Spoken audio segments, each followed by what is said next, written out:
আজকে ছিল সপ্তমী। সপ্তমীর দিন চলে গেছিলাম নর্থ কলকাতাতে ঠাকুর দেখতে। আজকে কিন্তু বেশ অনেক কটা ঠাকুর দেখতে পেরেছিলাম। তো প্রথমে চলে গেছিলাম শোভাবাজার রাজবাড়ি। শোভাবাজার মেট্রো স্টেশন থেকে কিন্তু এটা খুব কাছেই ছিল, তো প্রথমে এখান থেকেই দেখা শুরু করলাম। রাজবাড়ির ভেতরটা এত সুন্দর লাগছিল। আমি এর আগে কিন্তু কোনোদিনও রাজবাড়িতে আসিনি। শোভাবাজার রাজবাড়ি বলে না, আমি কোনো রাজবাড়িতেই এর আগে যাইনি।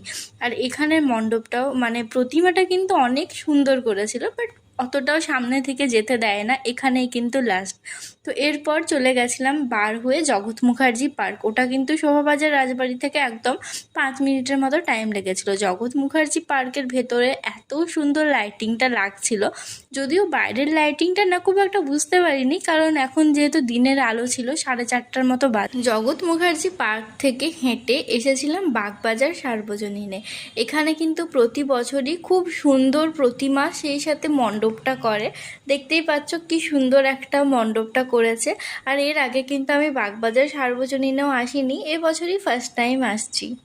আর আমার দেখা সেরা প্রতিমা হলো বাগবাজার সার্বজনীনের প্রতিমা। এত সুন্দর লাগছিল মা দুর্গার মুখটা, অনেকক্ষণ পর্যন্ত এখানে দাঁড়িয়েছিলাম। তারপর বার হওয়ার পর দেখি ছোট্ট একটা মেলা বসেছে।